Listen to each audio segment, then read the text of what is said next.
First unit, oral communication skills. What is oral communication? Exchange of information or ideas between two or more people. सामने कोई भी लोग बैठे, अभी जो मैं बोल रहा हूं आप लोग सुन रहे हो, यहाँ पे एक्सचेंज ऑफ आइडियाज या तो इंफॉर्मेशन, ये इंफॉर्मेशन है जो मैं पढ़ा रहा हूँ वो मेरे पास है ऑलरेडी अवेलेबल। तो आइडिया तो हम जनरेट करते हैं ना माइंड में। तो ये दो या तो दो से ज्यादा लोग होने चाहिए तब कम्युनिकेशन, ओरल कम्युनिकेशन पॉसिबल है। It is act of expressing thoughts in a manner that others understood. This clearly shows that successful communication can only take place if listener understood what speaker means to convey. Convey यानी say, SAY, यानी speaker जो बोलना चाहता है वो अगर listener समझ जाए तो कम्युनिकेशन सक्सेसफुल। ये अंडरलाइन करो, साइड पे एम लिखो। When we listen to someone, we grasp यानी उसको समझते हैं। What is being communicated to us, यानी सामने वाले ने हमको क्या कम्युनिकेट किया उसको समझने की ट्राई करते हैं। When we speak, तो हम कम्युनिकेट करते हैं समथिंग टू आवर लिसनर्स, यानी सुनने वाले के लिए। तो इसका मतलब दो चीजें जरूरी हो गई, एक लिसनिंग और दूसरा स्पीकिंग। अब पहला आता है दो तरह की कम्युनिकेशन में। पहले मोनोलॉग। मोनोलॉग यानी it is the combination of two Greek words. एक मोनो यानी सिंगल, अलोन और सॉलिटरी, एमसीक्यू। और लोगोस का मतलब होता है वर्ड्स या तो speech.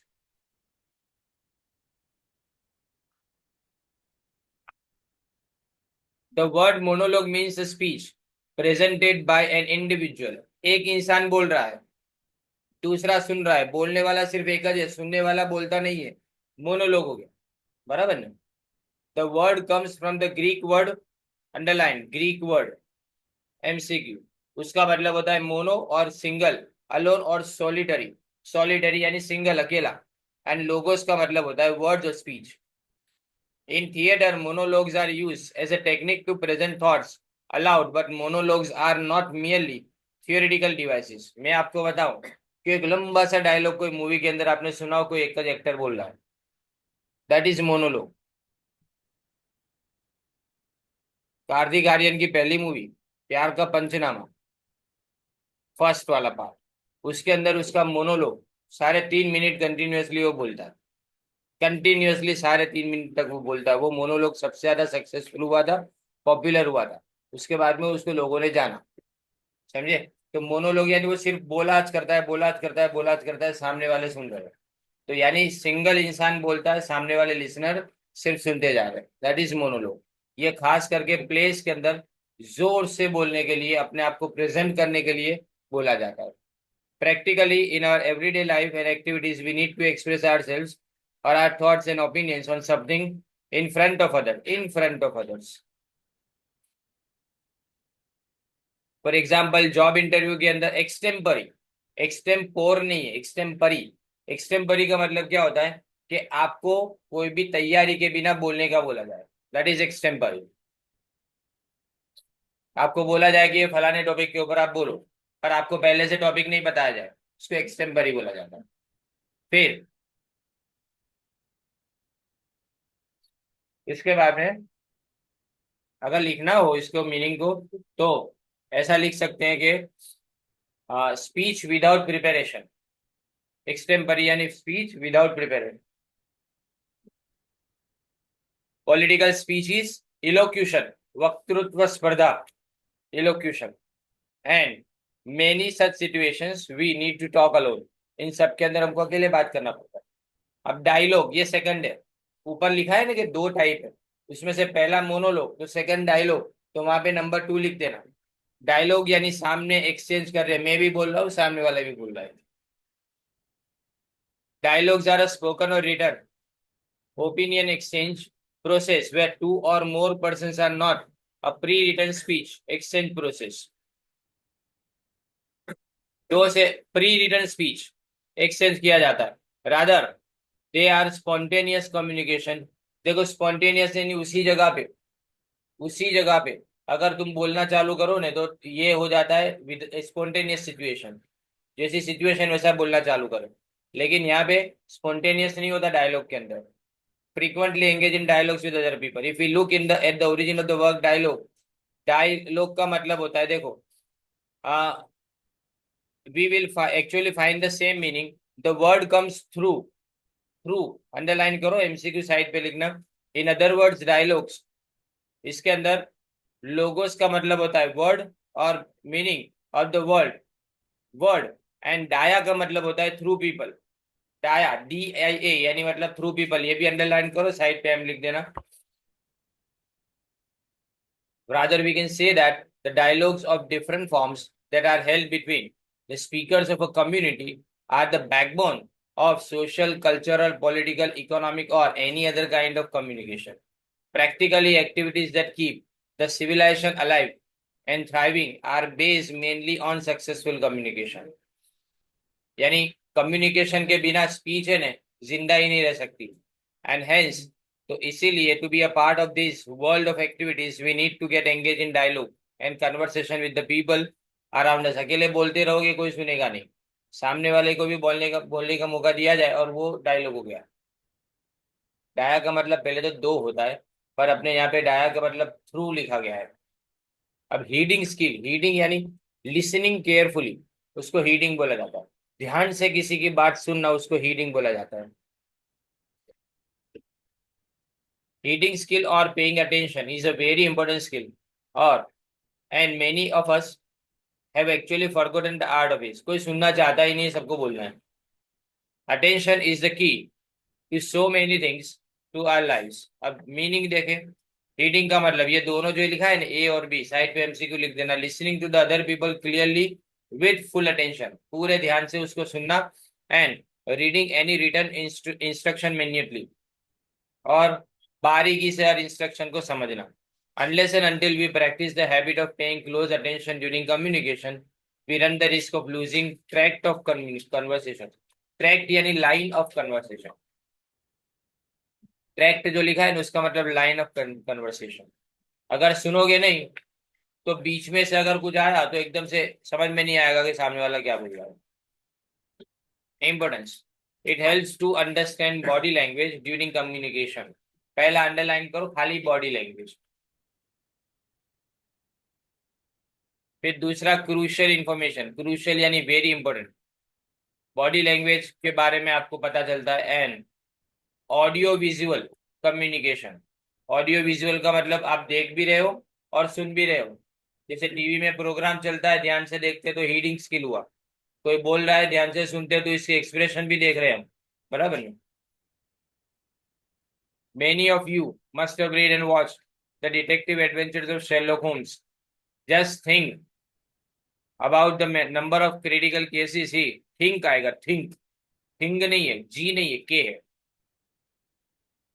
is solved only by paying attention to people, their conversation, gestures and practically everything that was happening around him। जो भी उसके इर्द गिर्द होता है ना, उसको वो बराबर ध्यान से समझता है और सुनता है, वही उसकी खासियत है। शेरलॉक होम्स कभी था नहीं, वो कहानी है, बराबर नहीं। आर्थर कॉनन डॉयल ने लिखी थी, ये सीरीज लिखी थी अलग अलग। If you think of language learning as an adventure where we try to break a code we do not know, we need to develop this skill more effectively। यानी आपको अगर कोई किसी चीज समझना हो, सामने वाला क्या बोल रहा है उसका मतलब समझना हो, बोल रहा है उसका मतलब कुछ अलग बनता है वो समझना हो, तो आपको हीडिंग स्किल डेवलप करनी पड़ेगी। ऐसा। अब व्हाट इज लिसनिंग, ये पार्ट इंपॉर्टेंट है। Discuss the importance of listening. Listening is the active process in which, underline, ये एमसीक्यू लिखो साइड पे। स्पीकर इनपुट देता है और लिसनर उसको प्रोसेस करता है, और उसका आउटपुट यानी मतलब वो रिएक्शन देता है अपना। अब इनपुट इज रिसीव्ड, उसको एनालाइज किया जाता है, और ये जो इनपुट दिया जाता है वो किस लिए दिया जाता है कि सामने वाला मैसेज को समझा कि नहीं। इंटेंडेड, इंटेंडेड यानी उसका मकसद, इंटेंशन यानी मकसद। सेकंड में इंटेंडेड लिखा, उसका मतलब होता है मकसद। meaning of the message is understood. What listening really means is listening and understanding what we hear at the same time. जो सुनते हैं उसको बराबर से समझे कि नहीं, वो लिसनिंग है। इसमें दो कॉन्करेंट एक्शन, टिक करो इसको, एक तो लिसनिंग और दूसरा अंडरस्टैंडिंग। अकेला सुनना इंपॉर्टेंट नहीं, लेकिन जो बोला गया उसको समझना भी इंपॉर्टेंट है। तो ये आपको नाम पूछेंगे एमसीक्यू में, माइकल रॉस्ट 1991 के अंदर। Listening comprises some important skills which are discriminating between sounds. सुनते हो तो जो वर्ड बोला वो समझ में आएगा तब जब तुम उसके साउंड को कैच कर पाओगे। फिर रिकॉग्नाइजिंग वर्ड्स, वर्ड्स को समझना। Identifying grammatical grouping of words, words को कैसे जोड़ा गया है ग्रामर के अंदर उसको समझना। फिर identifying expression and set of utterances. Utterances मतलब जो बोला गया है ना उसको अटरेंस बोला जाए, स्पीच बोल सकते हैं उसको। फोर्थ में अटरेंस लिखा है, उसका मतलब होता है speech that act to create meaning. फिर कनेक्टिंग लिंग्विस्टिक क्यूज यानी वर्ड्स और टू नॉन लिंग्विस्टिक यानी body language and paralinguistic cues यानी voice and using background knowledge experience to predict and later to confirm meaning and recalling important words and ideas. For example, lawyer listening to his client, तो जब सुनता है तो वो है ना note down भी करते रहता है, यानी एकदम ध्यान से सुनेगा, हर पॉइंट को बराबर से समझने की ट्राई करेगा जब क्लाइंट को सुनेगा तो। अब इंपॉर्टेंस ऑफ लिसनिंग में देखो, effective listening is a crucial part of information communication. It is the first of four, underline, first of four में आता है listening.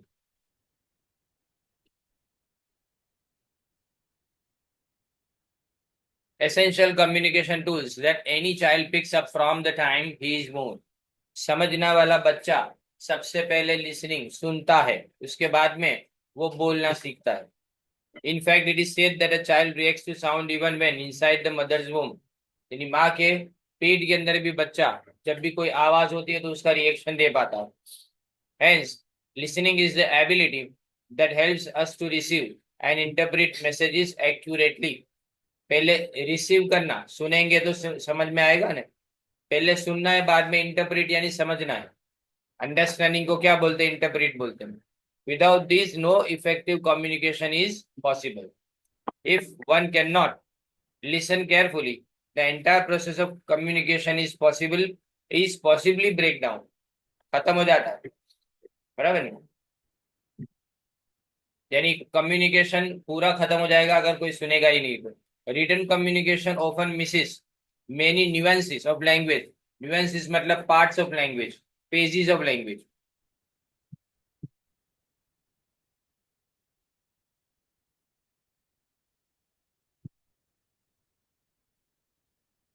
That are a part of spoken communication. The rhythm, किस तरह से लय के अंदर बोला जाता है, रिदम को लय बोला जाता है। फिर पिच, आवाज को उतारना, ज्यादा ऊंची आवाज में बात करना, उसको अपने पिच बोलेंगे। टोन, किस टोन में बात करते हैं, एग्रेशन में बात करते हैं, खुशी से बात करते हैं। फिर इंटोनेशन, इंटोनेशन यानी वर्ड को अलग अलग करके बोलना। जेस्चर्स यानी एक्सप्रेशंस जो होते हैं वो, etcetera carry anything, and these components are not present in written communication. That is why we need to pay a lot of attention during drafting any written text. लिखने के टाइम पे बहुत ध्यान देना पड़ता है, बोलने के टाइम पे आप अपने एक्सप्रेशन से सामने वाले को समझा सकते हो, लेकिन लिखने वाले को हर चीज समझानी पड़ती है।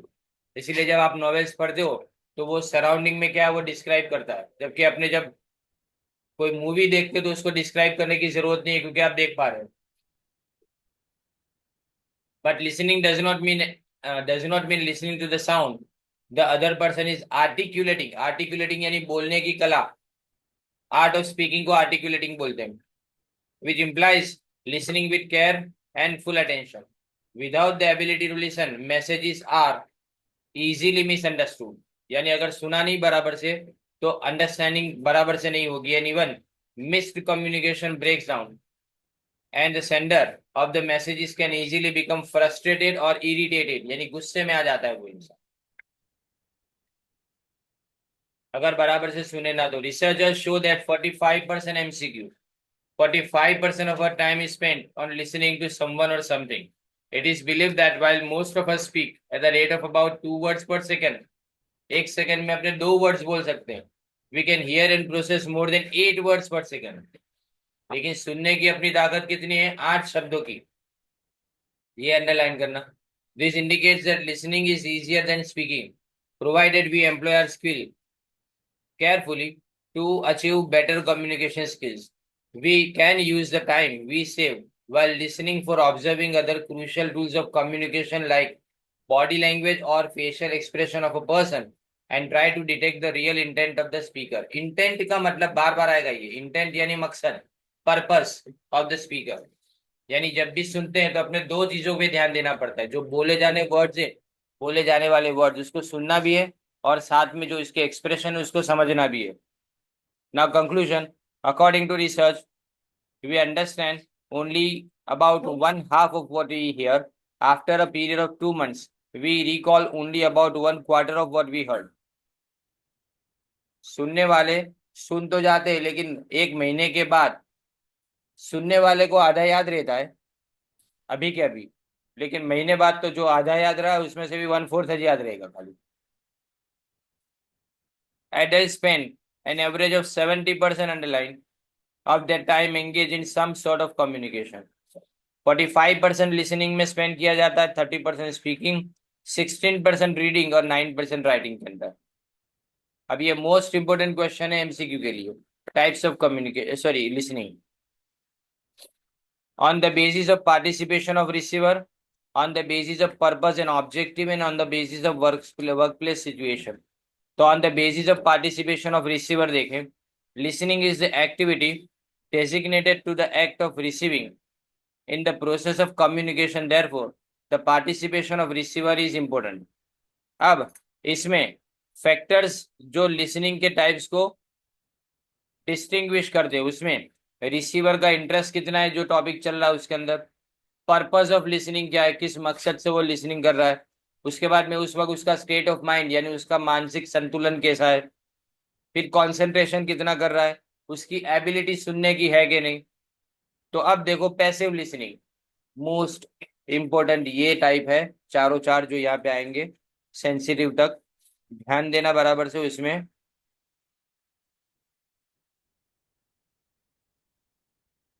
देखिए पहले आता है passive listening. Here listener is physically present, बराबर ने, फिजिकली प्रेजेंट लेकिन साइकोलॉजिकली रिमेन एब्सेंट। अंडरलाइन करो, एमसीक्यू है ये। It is obvious that passive signifies being inactive which further indicates inactivity on the part of the listener. Listener सिर्फ सामने वाले को देख रहा है, उसको लगता है कि सुनता है, लेकिन कुछ नहीं सुन रहा है वो, समझे, उसकी दुनिया कोई अलग जगह पे बस गई है। In other words the receiver that is the listener resort यानी मदद लेना to only hearing and is not psychologically involve, so does not interpret. तो वो इंटरप्रिट नहीं कर पाता है मैसेज को, समझता ही नहीं है कि वो क्या बोला गया है उसको। द इंफॉर्मेशन रिसीव्ड और analysis nor evaluates and retains. Retains मतलब याद रखना, रिटेंशन यानी याद रखना। The passivity of the listener might be due to various factors that may be as barriers to the process of listening. ये barriers of communication में आता है। उसमें एग्जाम्पल है लैक ऑफ इंटरेस्ट, टॉपिक में इंटरेस्टेड ना हो, दूसरा बोरिंग टॉपिक, और तीसरा हार्ड टॉपिक, समझ से बाहर हो उसकी। अब selective listening is also termed is marginal listening, पूछेंगे नहीं, एमसीक्यू है ये। When the receiver lessons in parts, जब भी आए ना वर्ड साइड पे एमसीक्यू लिख दो। Listens for a selected period of time, later withdraws psychologically, physical, even organizational, technical और एक्सटर्नल बैरियर्स। ये किसके कारण होता है? साइकोलॉजिकल बैरियर, माइंड कोई दूसरी जगह पे ऑक्यूपाई है लेकिन फिर भी वो बार बार उसको सुनने की कोशिश कर रहा है, राइट। फिर फिजिकल बैरियर में क्या आता है? सुनाई कम देता है उसको। इवन ऑर्गेनाइजेशनल बैरियर्स, ऑर्गेनाइजेशन के अंदर बराबर से इंफॉर्मेशन पास ऑन करने की मेथड ना हो। टेक्निकल, या तो जो फोन आप यूज कर रहे हो उसको बोलने के लिए वो फोन के अंदर खामी हो, या डिवाइस के अंदर खामी हो, या एक्सटर्नल बैरियर जब सराउंडिंग के अंदर बार बार नॉइज होता हो। तो उस वक्त ऐसा, अभी मैं टॉपिक स्टार्ट कर रहा हूँ, उस टाइम पे यहाँ सामने से डीजे जाता हो, तो जितने टाइम पे अगर मैं चालू रखूंगा नहीं उसको, तो कोई भी नहीं सुन पाएगा। तो ये एक्सटर्नल बैरियर हो गया, समझे। फिर प्रोजेक्टिव लिसनिंग, मतलब ही बहरा, जो मतलब का है वो सब सुन लेगा, जो ना मतलब का है वो मैंने सुना ही नहीं, समझे ना। Projective listening takes place due to some pre existing notions, ख्याल, लाइक्स डिसलाइक्स, प्रेफरेंसेस, नोशंस और बायस यानी partiality of the listener that get projected while listening and create a block which bars the listener from listening। यहाँ पे projective में क्या होता है, उसको लगता है ना कि मुझे ये चीज मायने रखती है मेरे लिए, वो बराबर ध्यान से सुनेगा। जैसे कि टॉपिक चल रहा हो, इसमें बीच में कोई हंसने की बात आएगी वो सुनेगा बराबर से, लेकिन उसके अलावा बाकी का जो पार्ट है ना वो तो पता ही नहीं कब चला गया ना कब आया। अब सेंसिटिविटी लिसनिंग है, देखिए, why listening in which the listeners is directed as well as guided by one's own emotions। वो है ना, हमेशा क्या समझ के सुनेगा बताए, सामने वाला इतनी मेहनत कर रहा है, मैं सुनूं उसको बराबर नहीं। कई बार अपने के सामने वाले को सुनने जाते हैं, जब रिस्पेक्ट आती है ना तब सेंसिटिविटी लिसनिंग आता है। ये थोड़ा ऊपर नीचे है पेजिस में, मेरे पास का मतलब।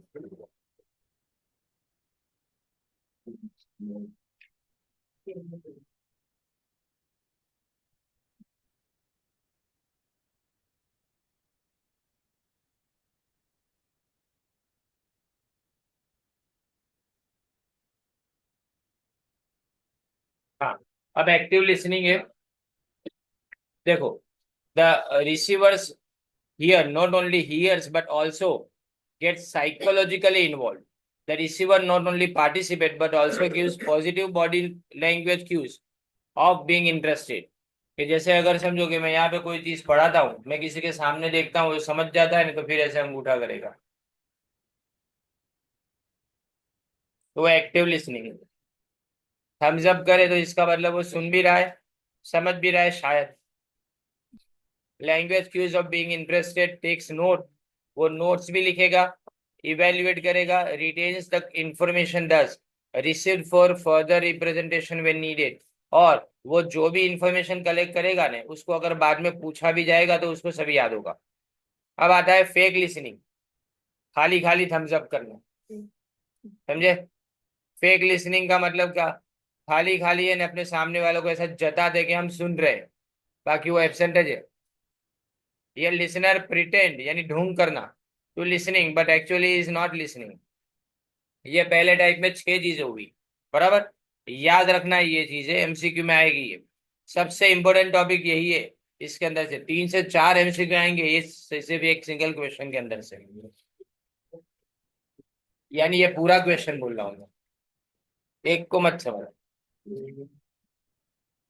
On the basis of purpose and objectives, communication is process initiated by the sender in order to achieve a predetermined objective. Listening being one of the macro communicative activities along with speaking, reading and writing is also guided by the objective. Listener has a predetermined objective.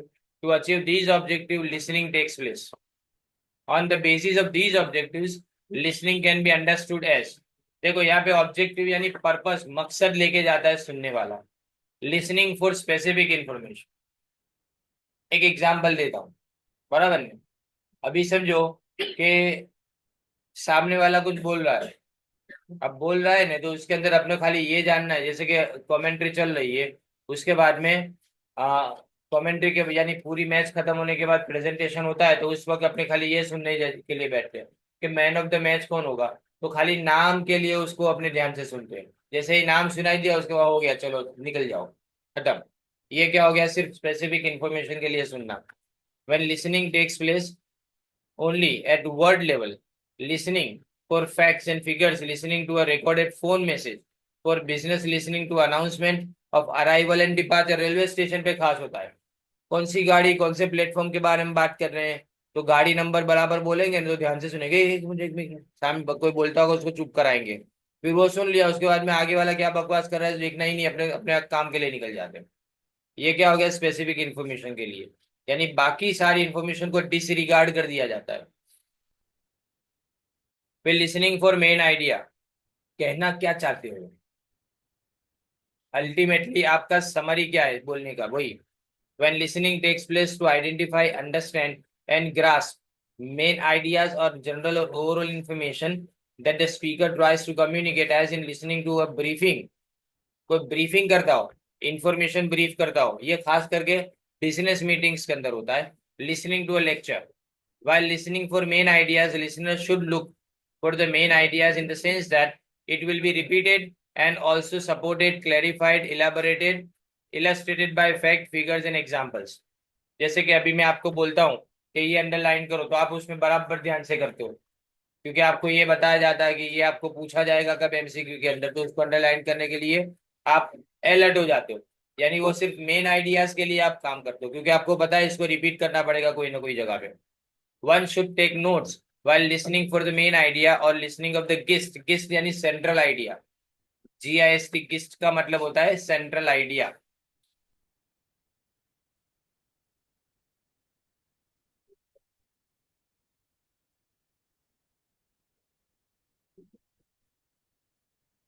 फिर third देखो, listening for inference, inference judgement can be alternatively termed as an educated guess, लिखा है ना guess यानी judgement करना, which can be made while listening on the basis of prior knowledge, experience, observation and skills। Listening of media text, news or other TV programs might require inferential listening। जो मतलब समझना हो ना वो मतलब समझने के लिए जब उसको सुन रहे हो, बराबर। अब on the basis of the work place situation, जिस जगह पे आप काम करते हो वैसी situation, there are various work place situations and context that demand types of listening. You might be amazed to know that type of listening that occurs in a group discussion is different in purpose, technique, and strategy from the type of listening that takes place in a job interview by the interviewer। Understanding types of listening on the basis of workplace, तो वो makes one an effective listener, underline करना ही। Types of listening work place situation के base के ऊपर, पहले critical listening. Critical listening takes place to evaluate, to judge and forming an opinion। One listens critically to evaluate the answer, आंसर को समझने के लिए सामने वाला सुनता है। And performance of an interview in a job interview, उसका परफॉर्मेंस समझने के लिए, right. Appreciative listening, appreciative listening takes place when listening to a good poetry, तारीफ करने के लिए सामने वाले की, बराबर नहीं। जब कोई अवार्ड सेरेमनी के अंदर किसी के बारे में तारीफ की जाती हो तो उसको सुनने के लिए अपने अप्रिशिएटिव लिसनिंग करते हैं। प्रेजेंटेशन और speech, while listening to a chief guest, underline करो, listening to a chief guest in a function, ऊपर वाले में ने interview in a job interview, वो क्रिटिकल लिसनिंग है। इंटरव्यू देने वाला, इंटरव्यू इंटरव्यूअर या इंटरव्यू लेने वाला, to the chief guest in a function, listening to a speaker in a condolence meeting, condolence यानी श्रद्धांजलि, शोक सभा। कॉन्डोलेंस मीटिंग क्या बोलते हैं, शोक सभा। वन अंडरटेक्स अप्रिशिएटिव लिसनिंग, यहाँ पे अपने उसकी तारीफ बस सुनेंगे ना, जो मर गया वो उसकी कोई बुराई थोड़ा करेगा वहां पे। एम्पैथिक लिसनिंग, एम्पैथिक लिसनिंग का मतलब मैं अपने आप को बोलने वाले की पोजीशन पे रखता हूँ कि वो बेचारा कब से मेहनत कर रहा है, उसकी जगह पे अगर मैं होता तो मेरी हालत क्या हो जाती, ऐसा सोच के अगर अपने सुनते हैं। Empathic listening takes place when the listener in a situation like exit interview makes deliberate attempts to realize and understand the speaker's point of view। बोला ना मैंने, सामने वाले का पॉइंट ऑफ व्यू समझने के लिए। इसमें एग्जिट इंटरव्यू का अंडरलाइन करो। एग्जिट इंटरव्यू कब होता है, जब कोई नौकरी छोड़ के जाता है, रिजाइन करके जाता है, तब हम उसको बुला के पूछते हैं कि तुम नौकरी क्यों छोड़ रहे हो, उसके रीजंस क्या है, तो वो एग्जिट इंटरव्यू हुआ। Point of view by being compassionate. Compassionate मतलब हम सामने वाले के लिए थोड़े सॉफ्ट कॉर्नर हो जाते हैं, यानी सॉफ्ट हार्टेड हो जाते हैं towards the speakers and try to understand the feeling of the speaker. Counsellor, counsellor मतलब जो वो लोग ने कि जो आपके माइंड को रीड करके अपनी प्रॉब्लम को सॉल्व करते हैं। Psychiatrist, HR personal, trainers to undertake empathic listening. Empathic listening encourage self disclosure by the speaker. Self disclosure, सामने वालों को एनकरेज किया जाता है जितना ज्यादा तुम अपने बारे में बताओ ना उतना ज्यादा अच्छा। तो वो क्या हो गया, सेल्फ डिस्क्लोजर हो गया। राइट। तो आज ये इतने क्वेश्चंस तक अपने कंप्लीट करते हैं। How to improve your listening के लिए सेकेंड पार्ट है। देखो इसमें सबसे पहले कितना सिंपल सा क्वेश्चन है ये, कि अगर कोई बात सुनने की हो तो हम क्या करेंगे। तो पहले तो लिखा है पे अटेंशन, यानी ध्यान दो। लॉजिकल क्वेश्चन बोलते हैं ना, एकदम सिंपल सा, तो वो ये है। Attention is the most necessary to understand any message. Without it a person can not get gist of the message. Gist यानी मैंने कल भी बोला था, heart of the message, central idea of the message को अपने गिस्ट बोलते हैं। The speaker deserves your undivided attention. तुमको बराबर से उसके ऊपर ध्यान देना चाहिए। तो स्पीकर डायरेक्टली उसके सामने अपने देखना है। एंड कोई भी डिस्ट्रैक्शन अगर हो ने, डिस्ट्रैक्शन यानी मतलब खलेल पहुंचे किस बात के अंदर, सराउंडिंग से, crucially acknowledge both the verbal and non verbal signs that the speaker is exhibiting. सामने अपने उसके देखा करना है, और जो भी साइंस वो वर्बली यानी अपने शब्दों से बोल रहा हो या तो नॉन वर्बली अपने जेस्चर यानी हाव भाव से अगर कह रहा हो तो उसको बराबर से समझना है। एग्जिबिटिंग का मतलब showing, SHOWING। Second, convey to the speaker that you are paying attention. ये कैसे होता है, जब भी सुने ने तो मुंडी हिलाए, यस या तो ओके बोले, राइट, रियली ऐसा बोला जाए। नोडिंग एंड स्माइलिंग लिखा है, देखो नोडिंग का मतलब मुंडी हिलाना, और स्माइलिंग, इससे क्या पता चलता है कि one is listening. Importantly the listener should not come across as a foreboding figure. The speaker should feel confidence, relax and reassured while speaking. देखो फॉरवर्डिंग फिगर का मतलब नेगेटिव रिएक्शन नहीं आना चाहिए कोई भी तरह का। उनको कॉन्फिडेंट फील कराना है, रिलैक्स और reassured while speaking, and this can only be made possible by the listener। अब आता है उसके बाद में providing feedback. As a listener your role is to understand properly what is being communicated. तो आप अगर पैराफ्रेज करना चाहते, देखो इसको कैसे बोलेंगे, प्रोवाइडिंग फीडबैक कैसे किया जाता है। तो एमसीक्यू चौथी लाइन में लिखा है this is done by paraphrasing. नीचे पैराफ्रेजिंग का मतलब क्या होता है, पैराफ्रेजिंग का मतलब एक पूरी कहानी तुमने पढ़ी उसको क्या समझाने वो अपने वर्ड्स में लिखना, उसको पैराफ्रेजिंग बोलते हैं। नॉर्मली पैराफ्रेजिंग पोएम के साथ में जुड़ा हुआ है, कि कविता को तुमने पढ़ा तो उसके बाद में उसमें क्या समझा वो लिखा जाए। याद रखो इसमें कोई भी पर्सनल एजम्पशन और बायस नहीं होना चाहिए। Therefore, as mentioned in the previous point, the listener should occasionally clarify the point of doubt, summarize what the speaker has been saying, and reflect on what is being said. This can be done by paraphrasing. For example, what I am hearing is, and sound like you are saying, are great ways to reflect back. Reflect back का मतलब उसको feedback provide करना जिसको बोला जाता है।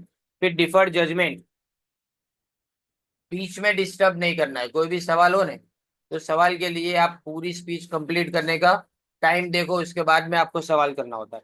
However, even as the listener undertakes point 2 and 3, he and she has to be very carefully to ensure that they do not interrupt। interrupt यानी खलेल पहुंचाना। खलेल पहुंचाना उसको क्या बोलेंगे, interrupt the speaker in the middle of his or her thought. This can stop the speaker flow of thought. इससे क्या उसका जो उसके ख्याल है ना उसके ऊपर ब्रेक लग जाती है। फ्रस्ट्रेट यानी गुस्सा आ जाता है उसको। And can also limit the listeners understanding of the message. Counter argument यानी सामने जवाब देना, उसको काउंटर आर्ग्यूमेंट बोला जाता है। An imposition of one's own viewpoint should be avoided, and any disagreement of opinion should be left for after the speaker has finished। यानी जब तक स्पीकर कंप्लीट ना करे अपना पॉइंट तब तक कोई भी क्वेश्चन रेज नहीं करना है। फिर respond appropriately. Active listening demands respect and understanding from the listener. You are gaining information and perspective. Therefore, while responding, one should be candid. Candid यानी simple. Without preparation को candid बोला जाता है. And honest. Treat the speaker with respect and therefore articulate any difference of opinion respectfully and without making the speaker feel like a fool. अगर तुमको लगता है कि उसकी बात के साथ में तुम एग्री नहीं कर रहे हो तो तुमको अपना पॉइंट उठाना है, लेकिन इसका मतलब ये नहीं कि तुम उसको नीचा दिखाने के लिए अपनी बात रख रहे हो, राइट।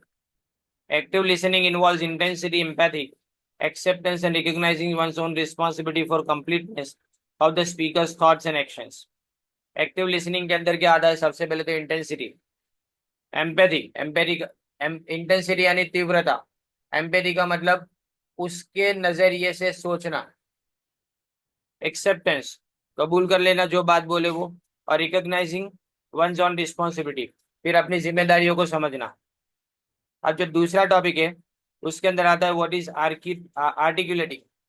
आर्टिकुलेटिंग या तो स्पीकिंग स्किल।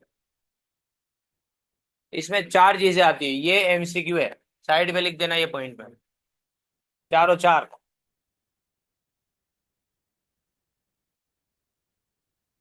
इसमें शुरुआत अपने फ्लुएंसी से करें, इंट्रोडक्शन काम का नहीं है। पहले आता है देखो, to communicate effectively we need to speak fluently. If we fumble, fumble का मतलब क्या होता है? अगर अपने वर्ड्स बोलते बोलते बीच में रुक जाएंगे, यानी शब्दों को ढूंढने की कोशिश करेंगे, तो इसको फंबलिंग बोला जाता है। एंड होल्ड, होल्ड यानी रुक जाना continuously while speaking, it becomes difficult for the interlocutor to follow. Interlocutor यानी कौन? सुनने वाला, लिसनर को इंटरलोक्यूटर बोला जाता है। To follow whatever we are saying along with knowledge of the language. Fluency also depends on the comfort level and confidence. आपके पास कितना भी अच्छा नॉलेज क्यों ना हो लैंग्वेज का, लेकिन आप अगर घबराते हो ना बोलने से तो आप बराबर नहीं बोल पाओगे, बराबर ना। तो if we can speak for an extended period of time, that is an indicator of strong fluency. अगर आप 10 मिनट, 15 मिनट, 20 मिनट, आधा घंटे तक एक कंटिन्यूअसली बोल पाते हो तो ये फ्लुएंसी है। This skill implies that the listener can follow whatever we are saying and does not get lost. तो लिसनर जो हम बोलते हैं वो समझता है और डज नॉट गेट लॉस्ट यानी मतलब वो खो नहीं जाएगा। कैसे? वो अपने ख्यालों में खो नहीं जाएगा, या तो तुम्हारी बातों से उनको बोरिंग नहीं लगेगा। फिर आता है उसके बाद में वोकेबुलरी, शब्द भंडोर के बारे में, words. The knowledge of vocabulary helps us to articulate what we want to say using the most appropriate expression. If we do not have the words to say what we want to say, then we cannot put it powerfully. Being a good speaker requires constantly expanding our vocabulary. हमको नए नए शब्दों को है समझना है, उसको use करना है बाद में। The best way to grow your vocabulary is to read a lot of written content. तो अगर जितना ज्यादा पढ़ेंगे ने उतना ज्यादा तुम्हारी vocabulary strong होगी। Listen to the language in audio visual form and make a note of any new word that we encounter. Encounter यानी face, सामना करना। इन अ वोकेबुलरी नोटबुक, नए वर्ड्स को अपने अपनी नोटबुक के अंदर लिख लेना है। ये किसके लिए? जो बोलने वाला है, बार बार जिसको बोलने की जरूरत पड़ती है, प्रेजेंटेशन देने की जरूरत पड़ती है, उन लोगों के लिए। फिर इसके बाद में आता है grammar. No one can speak a language without knowing the grammar of that language. After the basic understanding of the grammar of the language of a language we intend to learn, we must try to speak as much as we can.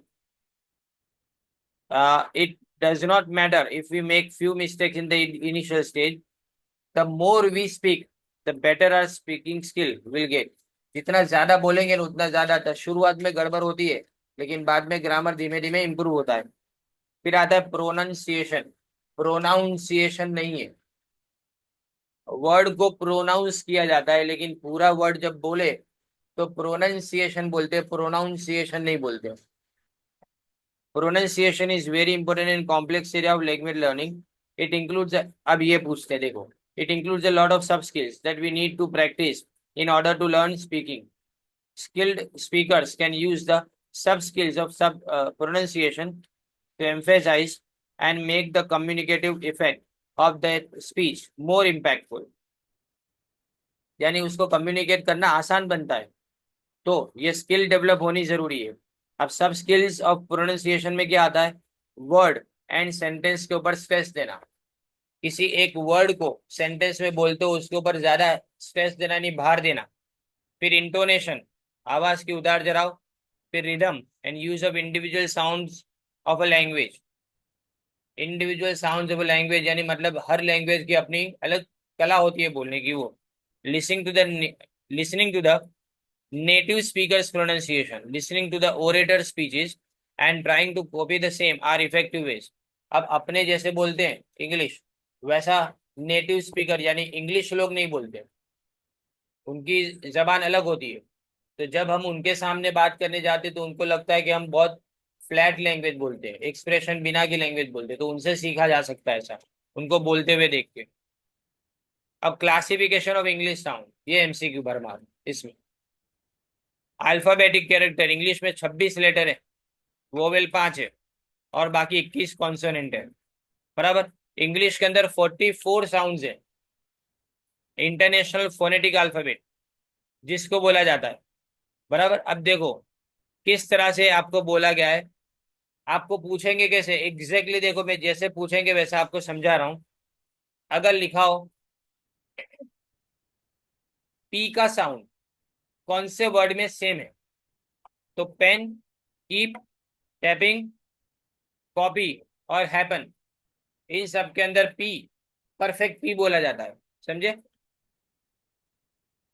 उसके बाद में B, back, hub, baby, book और job के अंदर ब पूरी तरह से बोला जाता है। राइट। देन आफ्टर अगर बात करें तो टी, ये सिर्फ आपको समझो, ये याद नहीं करना है, आपको खाली एक बार समझ लेना है इसको। यहां से जितना भी शुरू हो रहा है ना वो सब याद नहीं करना, आगे का जो है वही याद करना। बराबर। इसमें डी कैसे, के कैसे बोला जाता है वो, लेकिन मैं जो बताना चाहता हूँ वो ये है। सामने वाले देखो, इंग्लिश वोवेल साउंड्स, उसमें किट, इसका मतलब आई को ई की तरह से बोला गया। बिड, उसमें भी आई को ई की तरह से बोला गया। समझे ना? पहली लाइन में जो आई लिखा है वो सब में ई की तरह से बोला जाता है। दूसरा ई लिखा है दूसरी लाइन में, उसमें ए तरह से बोला जाता है। Dress, bed, head, many. बराबर नहीं? उसी तरह से ए और ई दोनों साथ में इस तरह से जोड़ के लिखो तो इसका मतलब ट्रैप, ट्रैप नहीं, उसको क्या बोलते हैं? ट्रैप बोलते हैं। और दूसरा जो लिखा है bad, bad habit and I go to bed, ये बेड और बैड में बहुत फर्क है बोलने में, वो साउंडिंग अपने नहीं पता चलता। फिर अगर ए लिखा हो खाली इस तरह से तो लॉट, ऑड एंड वॉश, ओ बोला जाता है उसका मतलब। फिर उसके बाद में इस तरह से उल्टा वी लिखा हो तो अपने स्ट्रट, मड, लव, ब्लड, अ बोलेंगे उसको। बराबर ने? तो इसी तरह से सब कुछ इसमें लास्ट में ए और उल्टा ओमेगा लिखा हुआ है, देखो नीचे यू डॉट के बाद में। गोट, शो, नो, फर्क है दोनों में। तुम लॉट नहीं बोलते, लॉट बोलते। लोट और लॉट में फर्क है बोलने में। इसी तरह से यहाँ पे नो, नो जो बोलते हैं उसमें ओ जैसे बोला जाता है और ऑड में बोला जाता है, उसमें फर्क है। बराबर ने? अगर सीरियसली करें ने तो ये बहुत अच्छी तरह से बताया गया है इसके अंदर। ये आप इसके बाद में इंग्लिश वोवेल साउंड्स दूसरे देखो। 2 मिनट। हैप्पी, रेडिएट, ग्लोरियस, यह बोला जाता है य। बराबर ने? और इसी तरह से नीचे वाला दूसरा देखो, थैंक यू, इन्फ्लुएंस, सिचुएशन। फिर सडनली, अन बोला जाए तो इसके लिए इस तरह से एन लिखा जाता है। और मिडिल, मेटल और बॉटल, पूरा ल नहीं बोलना है, इसको आधा छोड़ देना है आपको। बराबर ने? इस तरह से बोला जाए तो ये आता है। अब आगे का जो है वो अपने कल आगे कंटिन्यू